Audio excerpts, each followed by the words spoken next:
se percebeu em alguns exames que você tem alterações morfológicas na região pré-frontal, anterolateral, regiões também do hipocampo, regiões que são extremamente importantes para a memória de trabalho. Então, você vai ter um conteúdo da memória mal formado, e você vai ter um conteúdo alucinatório.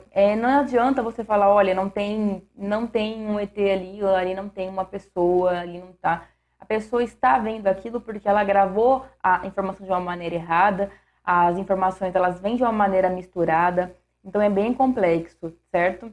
A gente fala sobre a função, a gente fala sobre memórias que são armazenadas e memórias que não são armazenadas. Agora a gente pode dividir também, classificar, aliás, as memórias em relação ao conteúdo. E isso é muito interessante para vocês, né? Que a gente tem as memórias declarativas e as memórias que são proceduais. Nas declarativas, e por que é legal vocês saberem um pouquinho sobre as declarativas, né? E as proceduais. Quando a gente pensa numa doença, por exemplo, por elas terem essas memórias, elas não são apenas classificadas de maneira diferente, porque se elas são classificadas de maneira diferente, é porque as pessoas que estudaram isso perceberam também que elas funcionam de maneira diferente, elas são guardadas de maneira diferente. Uma pessoa que tem Alzheimer, por exemplo, que não sabe mais nem o nome do filho, ela pode tocar piano e músicas inteiras. Antigamente, ficava, mas como que a pessoa, né, permanece com certos dons e talentos, mas para outra ela é uma negação. Memórias proceduais, um violão, um piano, né, ou com o exemplo que eu coloquei aqui, né, da bicicleta ou de nadar, porque você não vai aprender numa apostila, não tem como você aprender numa apostila, vai ter diferenças também que como as doenças vão se dar. Agora, entrando na declarativa, a gente vai ter as semânticas e as episódicas ou autobiográficas. Um filme, sua formatura, a gente lembra da origem, a gente sabe um episódio que aconteceu, né? O próprio nome já diz, certo? A gente assistiu, a gente participou. Então, quando, por exemplo, assim, o pastor, ou o padre, ou o professor está na sala de aula e fala assim, vou contar uma história para vocês. Todo mundo presta atenção, porque é uma coisa que é muito mais fácil para a gente guardar, certo? Nós temos uma facilidade muito grande com memórias episódicas, por isso que novela faz tanto sucesso. Agora, a semântica seriam, por exemplo, os conhecimentos de índole geral, português, matemática, medicina. Eu não lembro quando que eu aprendi quando que era um receptor. Eu não lembro quando que eu aprendi como que escreve medicina, sabe? São memórias que elas vão se agrupando e vão formando um negócio muito grande, assim, certo? A gente sabe fazer muita coisa na medicina, mas lembrar perfeitamente quando que eu aprendi isso e como que foi, e pode acontecer. E quando isso acontece, quando a gente consegue misturar a memória semântica dentro de uma episódica e misturar ela, fica mais forte.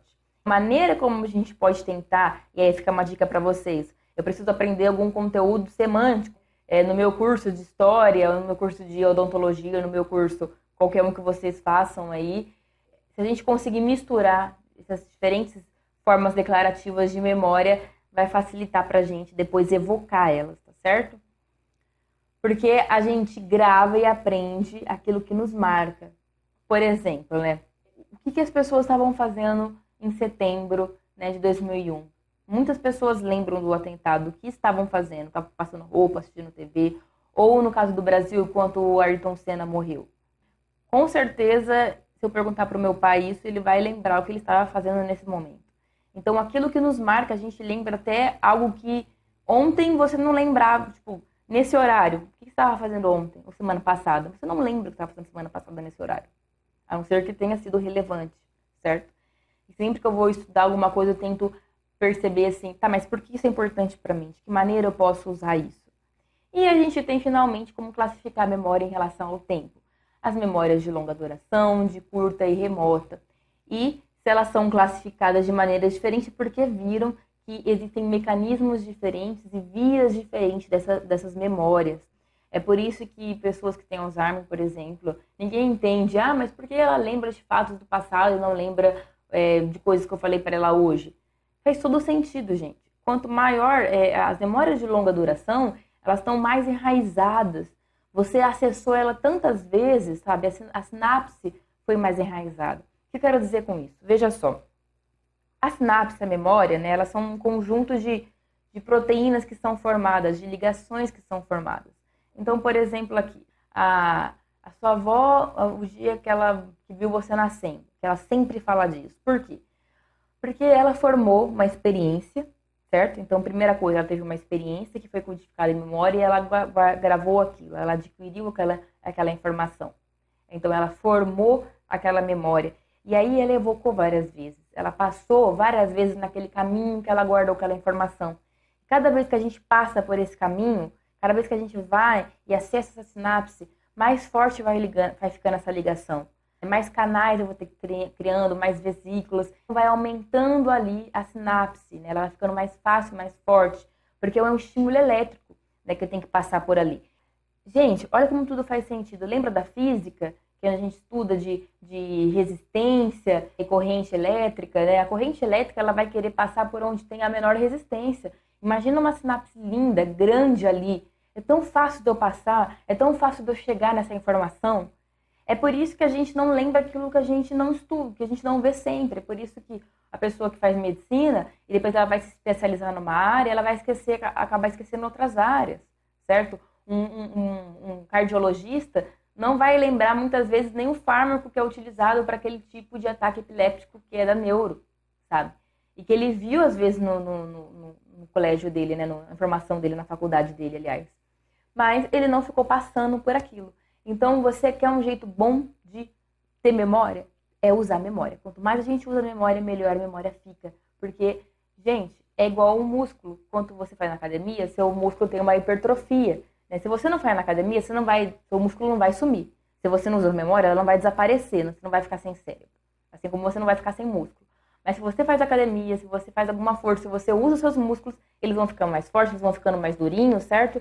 A nossa cabeça é a mesma coisa. Quanto mais a gente usa, quanto mais a gente lê, mais a gente vai ficando melhor, mais a gente vai tendo memória. Se você quer lembrar daquela fórmula, lembre daquela fórmula o máximo que você puder. É assim que funciona. Muito bem. O que acontece? A gente estava falando das declarativas de longa duração. Elas têm uma consolidação maior. Nas primeiras horas que ela é adquirida, né, então a gente foi para uma aula agora e aprendeu e tudo mais, ela é mais lábil. Então eu estou construindo uma sinapse aqui.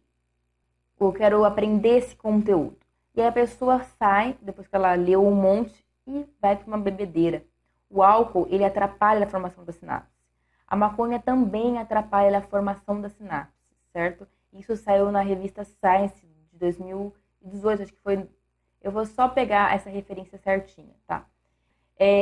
Principalmente as drogas, traumatismo, né? A pessoa se envolve num acidente, baixa a cabeça forte, também vai atrapalhar. Essas memórias que a gente está gravando, elas são lábeis nos primeiros momentos de quando você está querendo consolidar. Então, a pessoa também que está passando fome, né? É por isso que você percebe, isso é por dados. Pessoas mais ricas, que têm uma condição melhor de vida, têm memória maior, têm um QI maior. Por quê? Porque não passaram necessidade. Pessoas que passam necessidade, pessoas que passam fome, vão ter mais dificuldade. Isso é muito triste, isso é muito problemático. Por quê? Porque, gente, é corpo biológico, é vida, é proteína, é coisas, não é algo imaterial a sua cabeça, a sua memória, ela não é imaterial, ela é material também, entende? Então, você precisa ter material para construir isso. Se você está com fome, passando necessidade, etc., não só a fome, estou com fome, eu fiquei sem comer aqui. Pessoas que têm malnutrição mesmo, sabe? Que vivem de farinha e água.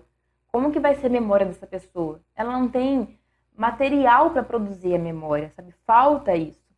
É muito problemático, por exemplo, quando você tem a merenda, tem furtos na merenda, igual acontece em alguns estados brasileiros aí, né? Que, nossa, cara, como que consegue dormir à noite um político que rouba merenda de criança? Sendo que é uma das únicas oportunidades que a criança tem ali de ter uma refeição. As de curta duração, nos estudos dele, ele viu que são menos lábeis, porque elas também já vão embora logo, mas que eu preciso construir, elas vão ser mais lábeis no começo da construção. Mas a gente classificou agora em relação ao tempo, à função e ao conteúdo. Só que, na verdade, muitas memórias nossas, elas são emaranhadas. E isso é muito interessante, a gente pode usar isso ao nosso favor.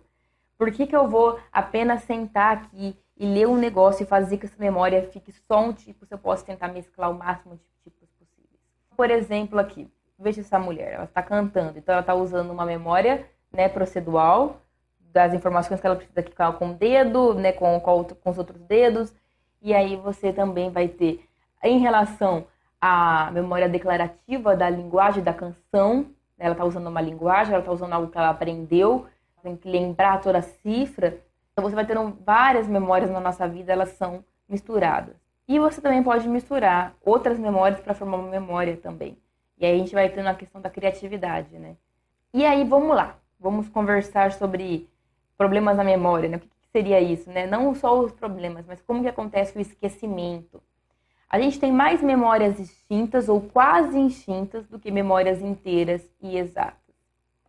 A base sobre a qual formamos e evocamos memórias são constantemente construídas por fragmentos de memória. Eu coloquei uma imagem aqui porque seria uma cidade. Pega uma Roma, por exemplo. Quantas coisas não são extintas ou foram extintas, mas a gente tem figuras do Coliseu, figuras... Nossa memória seria uma cidade antiga. Então, ela tem memórias ali, tem prédios antigos, prédios novos sendo construídos, reformas sendo feitas sempre. Uma coisa muito maleável, que sempre está em mudança. E isso é importante, por quê? Porque se você... A pessoa fala, eu queria lembrar tudo que eu fiz na semana passada. Para você lembrar tudo o que você fez em 24 horas, ou tudo que eu fiz ontem, eu teria que ter o quê? Um outro dia para eu conseguir lembrar de tudo. Percebam? Para eu lembrar de 2017 inteiro, eu teria que ter um 2018 só lembrando de cada segundo de 2017. E é inviável a vida.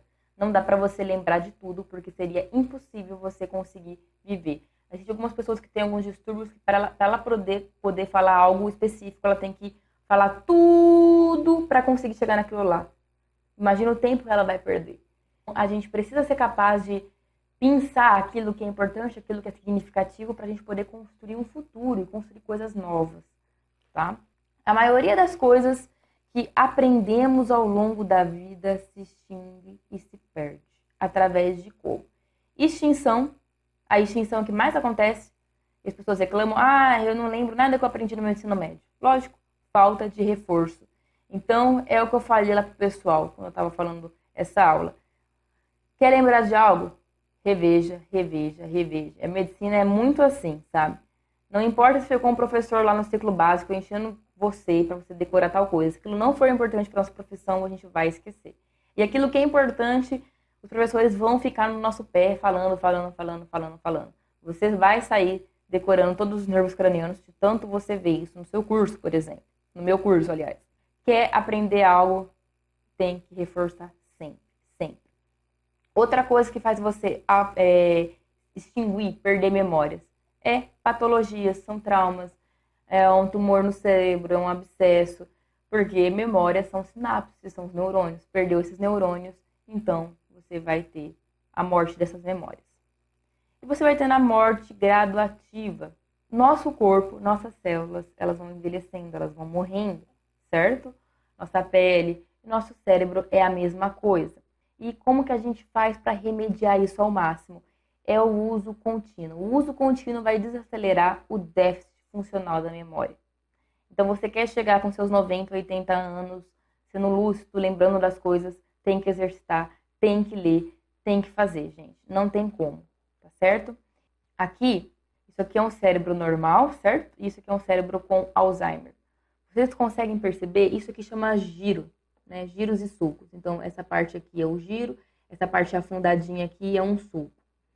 Olha como o sulco aqui você consegue ver mais do que aqui. Essas entradas, tá vendo? Olha essa entrada grande, né? Olha essa entrada aqui nessa parte tão importante, que é a parte que a gente armazena as memórias, né? Principalmente, que estão relacionadas à memória.